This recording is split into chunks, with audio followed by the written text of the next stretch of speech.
Who do you trust in a close game and when the heat is on? Aaron Rodgers or C.J. Stroud? Plus, which non-coordinator coach played the biggest role in Houston's success?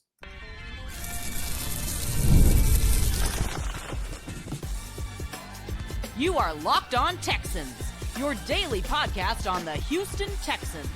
Part of the Locked On Podcast Network, your team every day.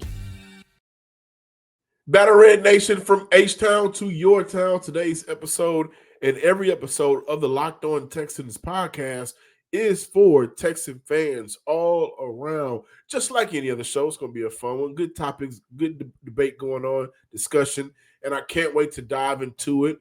Biggest non-coordinator for Houston in 2025. Which one of these positional coaches played the biggest role for Houston this season? Plus, how can Houston exploit Pittsburgh? We're going to look at the strengths and weaknesses of a very even-keeled Pittsburgh team offensively and some of the things that they do defensively. I'm opening up today's show, though. The question that we need to talk about: who are you taking in this game? C.J. Stroud or the four-time MVP, all-world, first-ballot Hall of Fame quarterback, Aaron Rodgers? And so that's today's show. Shout out to my everydayers from the Himalayas for making the Locked On Texans podcast your first listen of the day and for being a part of the Locked On Podcast Network, now the number one sports network, podcast network in the nation. Today's episode is brought to you by none other than FanDuel. The wild card round is here, and FanDuel is officially in playoff mode. So visit FanDuel, an official sportsbook partner of the NFL, and grab your profit boost pack every NFL playoff game day. So Aaron Rodgers versus C.J. Stroud, right? Two different quarterbacks. Obviously, the storied franchise quarterback and Aaron Rodgers and what he's done for Green Bay, winning a Super Bowl, winning those MVPs, and just how phenomenal he played the quarterback position for a very long time in the NFL versus the young C.J. Stroud. Not quite there at Aaron Rodgers' level yet. Hopefully, Texas fans, we all believe he can possibly get close to that one day, because at one point, there was not a quarterback in the NFL better than Aaron Rodgers unless you were rolling with Tom Brady. But these are two teams in Houston and in Pittsburgh that like to generate pressure and create chaos and get at the quarterback. They do it in two different ways. And their quarterbacks in 2025 have responded to the pressure in two different ways. We know Houston rarely blitzes. That ain't the MO. But they have the edges to make life hard on quarterbacks. And Monday night, that quarterback that'll be in the sight of Janelle Hunter and Will Anderson, that's going to be Aaron Rodgers. And so what do the numbers say? And do the numbers match up against what the eye test is saying? Aaron Rodgers ranks 34th out of 36 qualified quarterbacks in EPA per dropback when under pressure with a negative 0.69 per next-gen stats. He also has a 40% completion percentage in these circumstances, plus 7 turnover-worthy plays. And of those attempts, he's only thrown for a first down 20 times. Also, Aaron Rodgers ranks 33rd out of 36 qualified quarterbacks in EPA per dropback when facing 5 or more pass rushes. His success rate in those instances, 35.1%, which ranks 35th behind Shadir Sanders and ahead of Cam Ward. Shout out to my boy John Crumpler for putting these numbers out on social media. The numbers match what my eye test says. And I like to see Houston send extra pressure in spots at Aaron Rodgers throughout the game.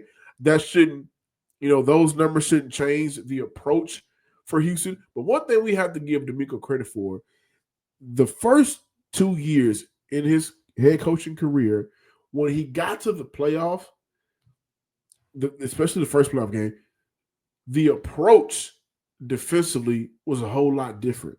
Case in point, the first year, weeks prior to that first playoff game against the Cleveland Browns, we saw Amari Cooper go crazy, and the talk of the town was, why didn't Derek Stingley shadow Amari Cooper? They meet him in the playoffs, what happens?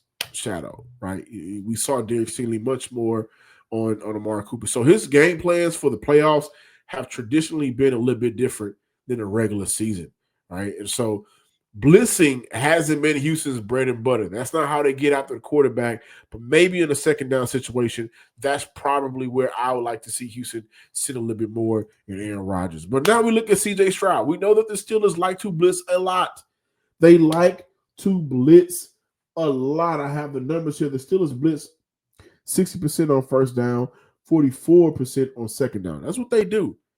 But when I look at, and I think they're the third highest rate overall in the league, when I look at what CJ Stroud has been able to do this year versus the blitz, 7.8 yards per attempt and 55 first downs. And it's always been pretty. He's thrown a couple of interceptions when he's been blitzed this year. But what you can appreciate from Houston and CJ Stroud this year is he's been able to find guys to pick up first downs. And in those situations, that's helping extend the drive.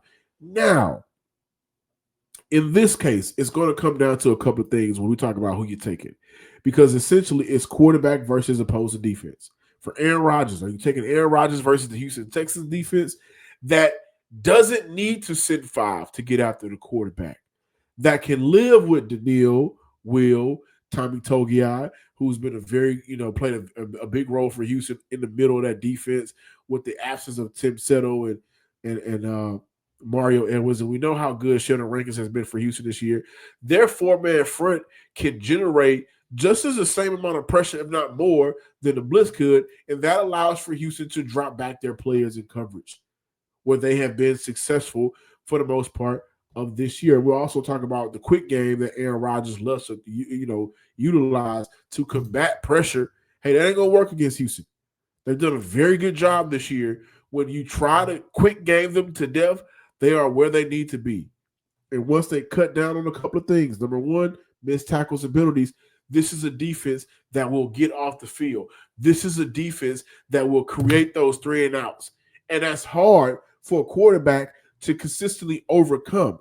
This is why it's important for the Houston Texans offense to do their job, to get up 2 scores. Or you take a CJ Stroud. When we look at CJ Stroud and his struggles, what's been his main struggle for the year? When the offensive line ain't good and they're not able to pick up blitzes, inside stunts, then the offense struggles. Well, as of late, that ain't been an issue.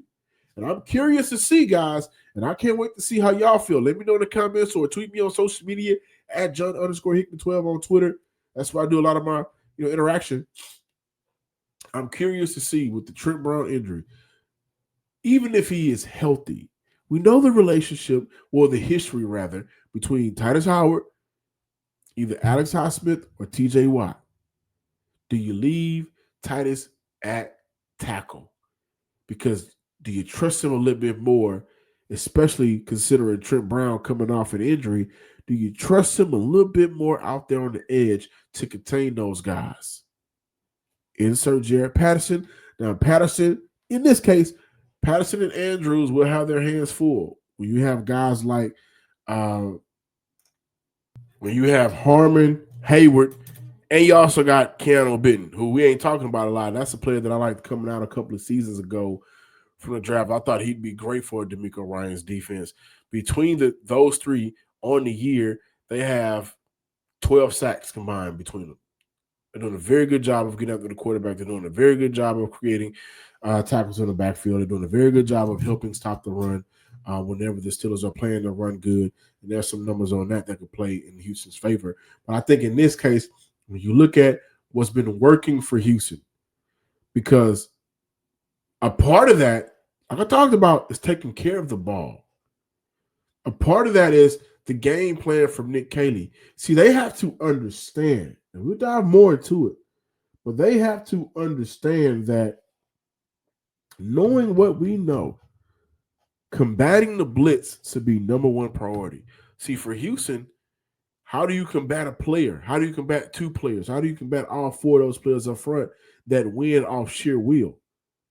That's tougher to combat compared to stopping the blitz when you know that on first down, they're going to send the blitz 60% of the time. On second down, it drops down to 49, but still a high rate. On third down, they typically drop back in coverage. So in ways to win the ball game, this is what I do. I'm not an NFL coach, but every day this week up until Sunday night, Nick Caley and CJ Stroud tied at the hip. Hey, man, in this situation, this is what your check needs to be. Look at the formation, look and see who's coming, identify what we've identified on tape, and understand this. This is your hot route. I like to see Xavier Hutchinson in these situations because we've seen X this year take an 8-yard catch and turn up the field and get 25 to get 30. It's been in spurts, it's not been consistent, it's been in moments, but he's a great option for a hot route for Houston. I talked about this on the squad show a little bit. Christian Kirk as well. He'd be a great route, a great option against the blitz as well. And it ain't about big plays. It's about moving the chains, keeping the drives alive. That's what it's all about for Houston. And then you'll take your big shot when you can or live with a touchdown and Jaime Fairbairn winning the game. But in this case, I'm taking C.J. Stroud versus the Steelers defense. They allow more passing yards. And we understand this. CJ has improved again against the blitz this year in 2025.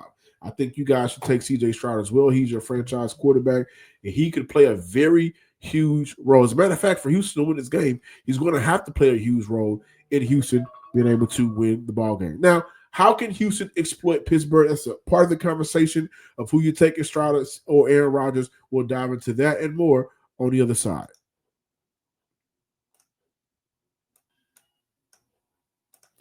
Listen, finding a doctor you actually like can feel like discovering a diamond in the rough.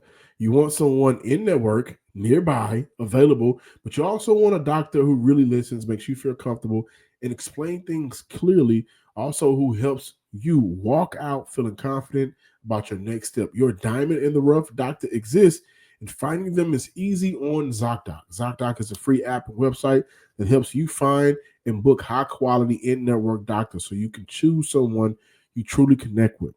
Being able to choose in-person or video visits makes scheduling way easier. You can check the verified patient reviews to get a real sense of the doctor's vibe and communication style. Stop putting off those doctor's visits. Stop putting them off, guys.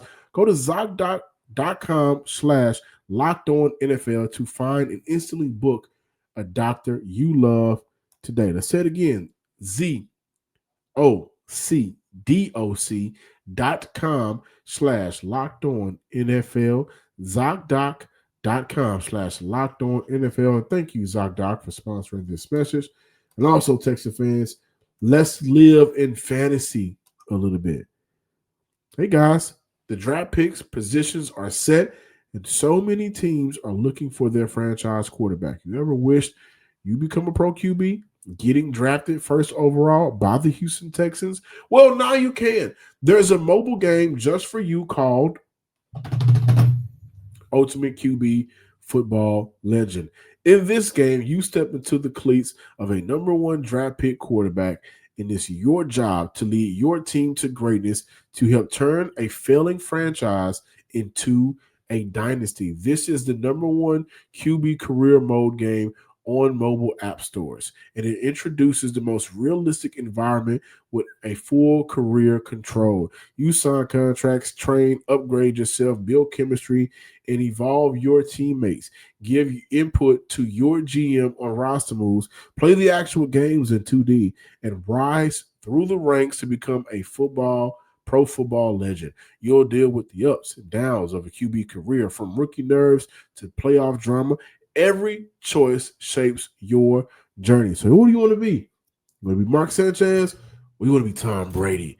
Ultimate QB is totally free to play, has no ads, and works 100% offline. Perfect for when you want to sneak in a quick game or two on the go.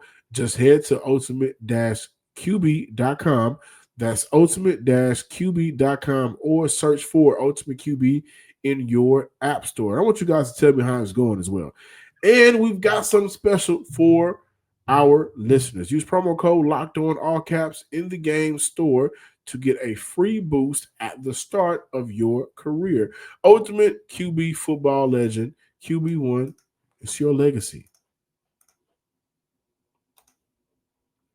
Continuing with today's conversation, and we dive into how Houston can exploit Pittsburgh. Let's look at some of the strengths and weaknesses for Houston and how does Houston stack up. The Steelers defense has allowed 300 or more passing yards 5 times this season. They are one of the worst passing defenses in the NFL. They also have allowed 110 or more rushing yards 8 times this season. So my man Stan and many of us know that Houston cannot abandon the run.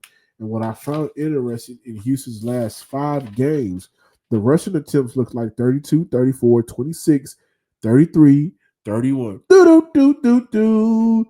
33, 20, 31. So they've been adamant and intentional about being able to run the ball. And in those moments, we've seen Houston rush for over 100 yards. And in those moments, when Houston rushes for over 100 yards, they've been able to score the ball a lot, score points, a lot more. So this is a defense in Pittsburgh that will give opposing offenses, opportunities. It's all about what you do with those opportunities, right? This is also a very even keel offense through 4 quarters. 198 rushing yards in the first half, 209 rushing yards in the second half. 278 passing attempts, in the first half, 272 passing attempts in the second half. They don't try to outweigh each other. That offense, when it works well, it's a great complement of what they do. And that's passing the ball to DK and Kenny Gainwell underneath. And that's been able to run the ball with Jalen Warren and Kenny Gainwell. Kenny Gainwell is an X factor for the Pittsburgh Steelers, and Houston needs to game plan to stop him. And this is one of my few worries that I have, right? Obviously, when you are able to rush forward, you're able to drop back, Jalen Petrie, Azeez Al-Shire, Henry To'oTo'o, you have those moments where you can win underneath. Houston has done a very good job this year, I think, for the most part, of not allowing a lot of big yak yards after the catch. Where does my concern come in? This is what the Steelers have done all year. This is how they win games. And for Houston, that has had terrible moments. Like, and we talk about executing, we go to turnover, right? Can't turn the ball over. Can't have these penalties. But I think what may be just as important as not having these penalties is not having missed tackles. You cannot do that. And for an offense that relies on living underneath and Kenneth Gainwell, that's something that could hurt Houston in the long run, right? And so just imagine a missed tackle on 3rd and 6 could now be first down moving forward because Kenny Gainwell was able to make a man miss and pick up 8 yards. Like, these are the realities, the small errors, the details that can sway Pittsburgh in this game. And Houston's defense throughout the year, I don't have the numbers in front of me, but they've been one of the better defenses all year in getting teams off the field. They're one of the highest rated 3-and-out defenses in the NFL. What hurts them in spots is, oh, wow, we missed a man in space. Now, on a 4th down, now it's a big game. On a 3rd and long, now it's a big game. Houston can't have that. So when I look at exploiting the Pittsburgh Steelers on both sides of the ball, number one, how Houston's defense can exploit the Steelers. Obviously, you want to get after Aaron Rodgers. No doubt about that, right? And against pressure, we talk about you want to get the quick game going for Pittsburgh. Yo, Derek Stingley and Kamara is out there. And I think who we overshadow in pass coverage a lot this year, who's taken a leap in his game and has done a very good job when he's on the field in holding down the immediate middle of that field, of that defense, Azeez Al-Shire is out there. He's out. And I'm not saying passes won't get completed.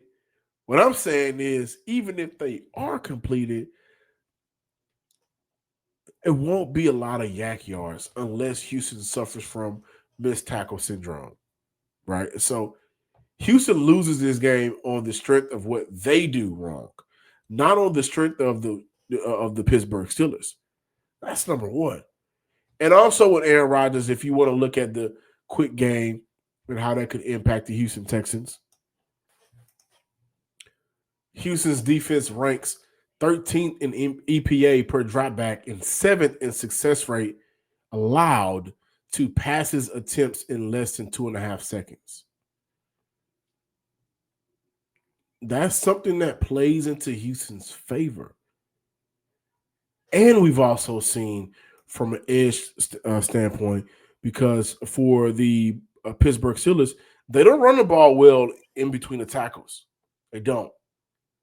So this is a big game for Sheldon Rankins and Tommy Togiai, who, I mean, honestly, one of the more underrated players in the NFL by far, to make sure that they are where they are. But what allows for us to be so confident in Houston's defense, especially in this matchup versus the Pittsburgh Steelers, you can't run at Will Anderson and win. You can't run at Danielle Hunter and win. Those guys play the run just as well as any quote-unquote run stopper in the NFL. And if you ask me, what I think Will Anderson's best attribute is being able to stop the run. So the front four of Houston's defense, like all year, will dictate the line of scrimmage, will dictate how Aaron Rodgers goes about being able to try to get the ball out. Because here's another thing. Aaron Rodgers at 42 years old, he ain't trying to get hit, y'all. And so if the pressure is on, and if he's able to avoid a sack, Aaron Rodgers would throw the ball away. Aaron Rodgers has 22 throwaways recorded this season. And I find the numbers of who the higher rating, the highest attempts came against. Seattle, 4. We know Seattle get after the quarterback. We know they're doing that. Detroit, we know what Hutchinson over there doing on the other side. He getting after the quarterback 3 times. Green Bay, this is before Michael went down. We know they getting after the quarterback. Baltimore, the other day, 3 times. That was a rough game for Aaron Rodgers. He was getting that ball out quickly. And so this is Aaron Rodgers' MO this year. Get out them, bring that pressure. He'll throw the ball away. And now we're looking at 3rd and 10 instead of 3rd and 6 if the play was on 2nd and down. Now I'm looking at 2nd and 10 instead of 2nd and 4 if the play was on 1st down. All of this plays into the favor for the Houston Texans. And I also want to add this. I talk about this offense being pretty even keel. I will give a nod to Aaron Rodgers and the Pittsburgh Steelers offense. The passing offense performs better in the 4th quarter. They have a higher EPA, a higher TD to interception ratio, a lower sack rate, and a higher pass rating. So this is one of those games where for Houston, I think it'll be very important and critical to win the first 3 quarters. Houston struggles to score points in the first and third quarters. Hey, 2 field goals is what we're asking for. Make it happen, offense. Score a TD in that 2nd quarter. And that's the bare minimum. Opportunities will be there. This is a weaker secondary. Jalen Ramsey ain't Jalen Ramsey, right? Outside of Joey Porter at quarterback, the rest of those guys in that secondary, you should be able, if I'm Houston, we should be able to scheme ways to beat them. And put this ball game out of reach by the time we get to the 4th quarter. And I think for Houston, that'll be the, recipe for success. Now, who is the biggest non-coordinator coach for Houston that played the biggest role for the Texans this season? More Locked On Texans talk to close out the show.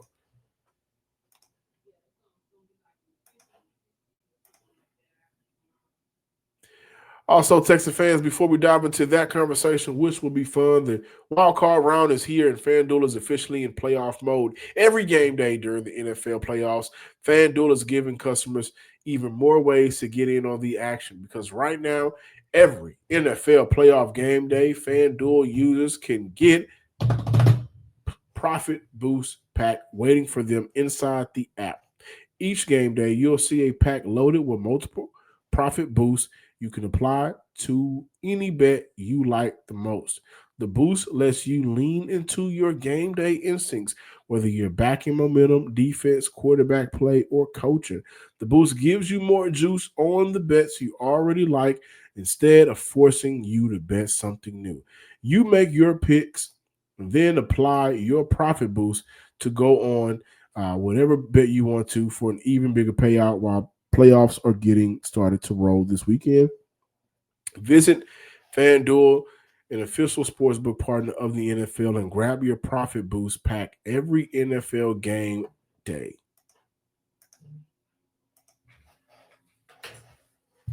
Closing out today's show, got some more numbers for you guys. The passing pressures allowed for the Pittsburgh Steelers: 50 pressures on first down, 55 pressures on third down. We cannot state enough. The stars have to come to play.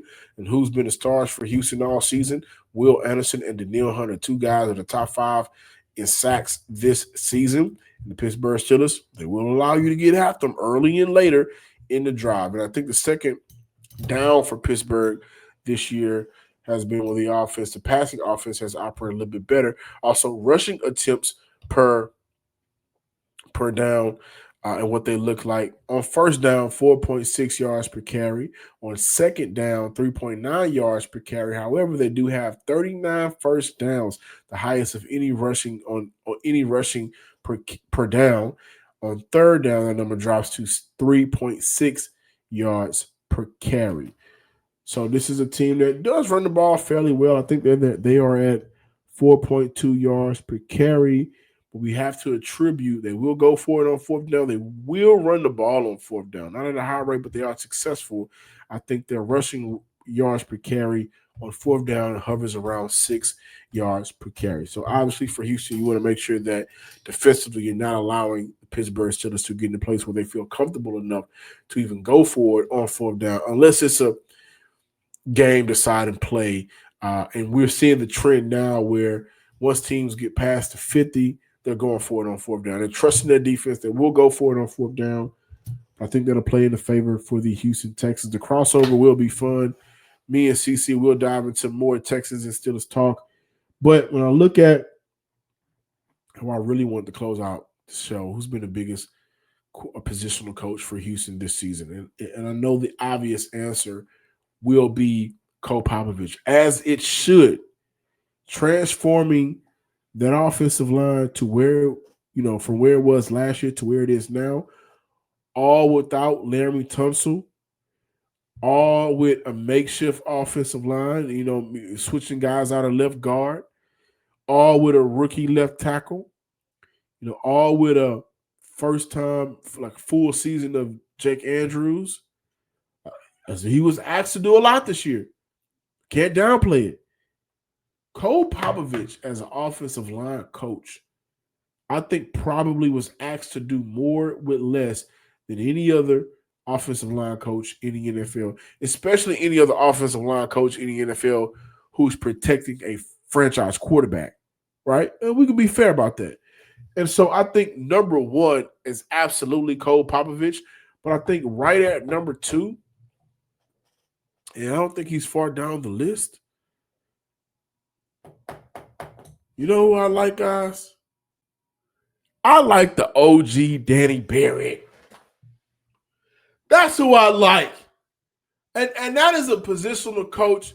You talk about Cole Popovich having to do a lot of makeshifting to get the best out of less. Cole Popovich, Danny Barrett, and the expectation was, hey, we're gonna have Cole coaching them up. We're gonna have Joe Mixon running behind him. Okay, no Joe Mixon. Okay. Oh, okay. All right. No Joe Mixon. All right. Okay. Then they signed Nick Chubb, coming off injury. He was of age.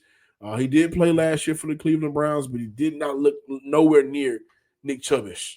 Right. Okay. Then they, draft Woody Marks. Got Ray, Damian Pierce still on his roster at this point. But where do you have to give Danny Barrett the credit? Number one, getting his rookie up to speed to block in the NFL, I think is extremely underrated. Remember at the beginning of the year, we was like, why is Ray out there on third down? Why do we see all these Ray snaps? And then Stan Norfleet, who a lot of y'all like to hate, he said, well, hey, listen, the trust is there for Ray to be able to block on third down. But then we quickly was able to get away from that excuse because of how quickly Woody Marks was ascending as a pass blocker out of the backfield, right? That's coaching. At the NFL level, that's coaching. And I think Woody Marks came into the NFL a good pass blocker out of the backfield. But when you come from college to the pros, it's different. Okay, number one, that's it for me. Getting his rookie running back, who the offense genuinely had to look at and say, we got to lean on him a little bit more. up to speed. We cannot discredit. All while having to lean on Nick Chubb at one point in the season. They had gotten completely away from Nick Chubb. I think he's gotten 15 carries in the last 5 games. Maybe less than that. Maybe it's 15 snaps. Right? But then you also got to look at Houston being able to say, well, we don't got Woody Marks this week. Who can we lean on? Oh, we got Jawar Jordan. These guys in the running back room stayed ready, so they didn't have to get ready. Whether that was Nick Chubb, whether that was Woody Marks, whether that was Jawar Jordan to end off the year, British Brooks. Coach Danny Barrett, who's been with Houston through 3 coaches now, 3 coaching changes. He's been here in Houston. And I don't think Danny has benefited, albeit one season, from a dynamic running back that can make the running back room's job a little bit easier. A real number 1 back you can lean on. They can do it all. And that was last year with Joe Mixon. I'll take that back. He had a very good season with Devin Singletary. I thought Devin Singletary ran the ball very well. But then Houston got him up out of here, and I thought that was a player that they should have brought back and moved on from Dameon Pierce. But overall, this has not been a stable running back room for Danny Barrett since arriving to Houston. It's been a new feature back every year. And somehow, some way, he's been able to get the most out of that. He had a lot of help last year with Joe Mixon.